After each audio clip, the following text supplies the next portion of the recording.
April of 2025 brings us the annual LYRID meteor shower, all the naked eye planets, and plenty of lunar close encounters. I'm Rob, your last minute astronomer, bringing astronomy to normies and nerds with little time to spare. We'll start by talking about the month's big event, then highlight the naked eye planets, and then finish up with the lunar phases, all so you can plan ahead better than me.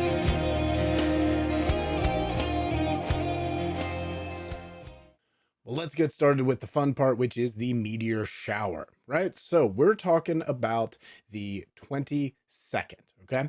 Now, you are going to get some meteors on the 21st and the 23rd as well. So it's not too big of a deal, but I'd say definitely go out the night of the 22nd. Now, it's going to be around 10 to 20 meteors per hour, and the Lyrids are kind of a minor shower. This isn't the big one, but that's still one every couple of minutes. So if you have about 20-30 minutes to give, go outside and just look at the sky, and you should see at least a couple. Now, this year also, the moon will rise very early in the morning, so we will actually have clear skies up to that point, right? So that means it's a good year to check it out. Now, what you're going to be doing is you're going to want to, first of all, dedicate about half an hour, maybe 20 minutes, half an hour, because that'll let your eyes get dark adapted. Plus, going in and out, you always miss them. It's just the way it works out. So what you want to do is just spend 20-30 minutes, just go outside and do nothing else. Don't look at your phone. That ruins your night vision. And just look at the whole sky.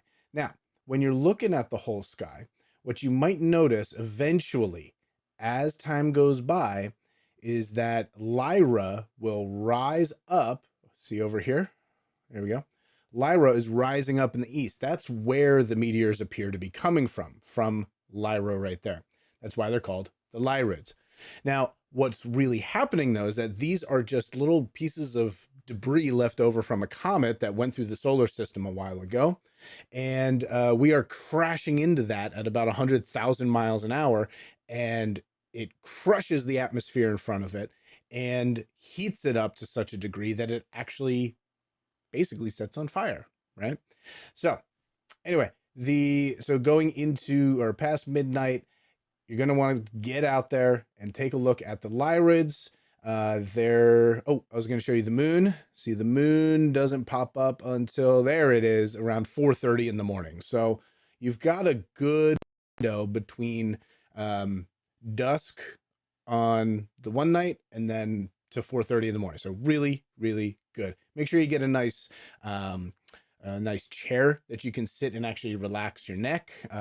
Make sure that you're staying away from the light, and yeah, go out, see what you can find. I wish you the best of luck.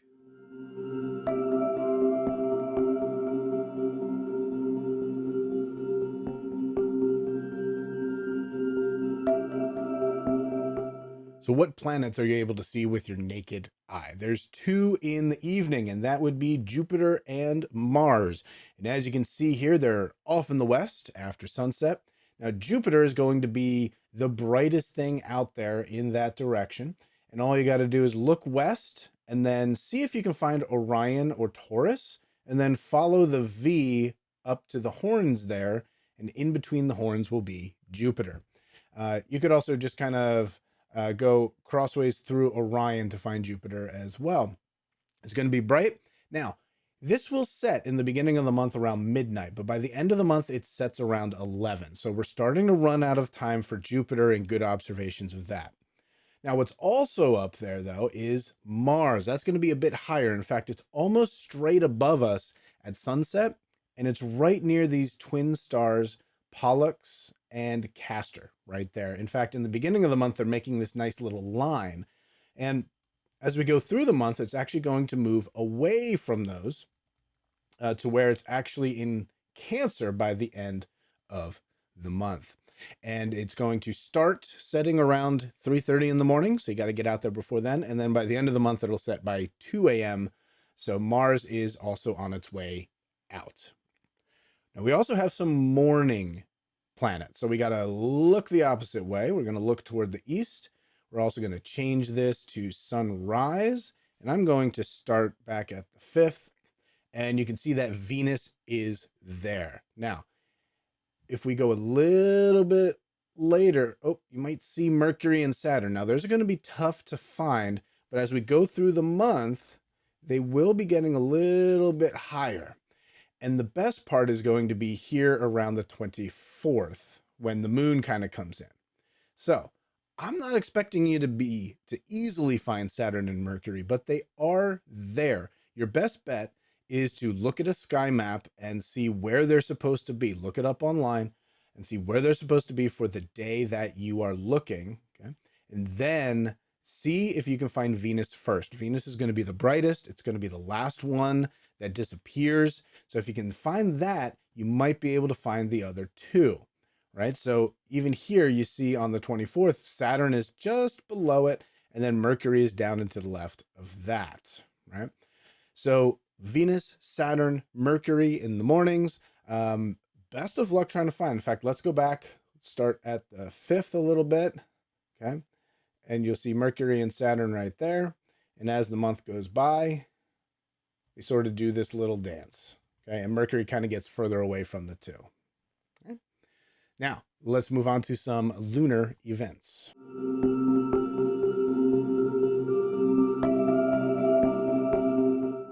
As far as the phases go, we start off with a week of evening crescents, and then on the 4th, we have the first quarter moon. That's when the right half is lit up, and it's out there until midnight. Then we'll have a week of evening gibbous moons, followed by a full moon on the 12th. After that, another set of gibbuses, and then the last quarter moon will be on the 20th. That's when the left half is lit up. It rises at midnight and sets later in the morning. Then we'll have some morning crescents for about a week, and then a new moon on the 27th. So the moon is also going to be traveling across the sky like normal. In fact, we kind of start off on April 5th with a nice close encounter between the moon and Mars. The moon is going to be just 5 degrees above Mars. So if you've been looking for Mars, the 5th is a great time to check it out. Now, the other ones are going to be in the morning. So let's go all the way to the 22nd, and let's look east, and then let's look at around sunrise. And right around sunrise, you see we've got the moon over here, a waning crescent. Then you've got bright Venus here, Saturn down below it, and Mercury to the left. Now, what's going to happen is throughout the week, is the moon's going to get closer. So on the 23rd, it's a little bit closer to them. 24th, it's kind of right in the area. So if you can find the moon, just look left and you should find bright Venus. And then on the 25th, it is right in there, right in the middle of those. So if you can see the moon and you can see Venus, any other thing around that should be Saturn or Mercury. And then on the 26th, the moon, this is going to be tough to find the moon at this point. I think Venus is going to be easier to find because the moon is very, very thin and it's close to the sun. So it's going to be tough to see, even if you go out like 20 minutes earlier, but Venus should still be easily seen. Now, there's one last close encounter, and that is on the 30th, but wait, the moon's not there. So let's go out to sunset.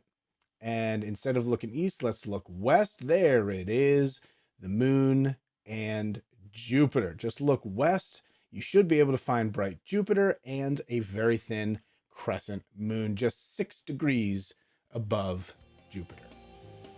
And that's it for the sky this month. If you find this advanced notice of the night sky helpful, please support this work by going and finding Last Minute Astronomer on Patreon.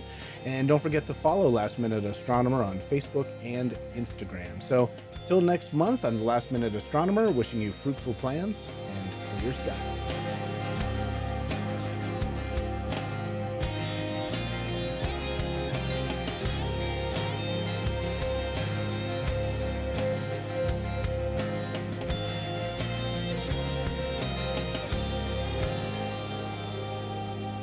Music was produced by Deep Sky Dude and used with permission.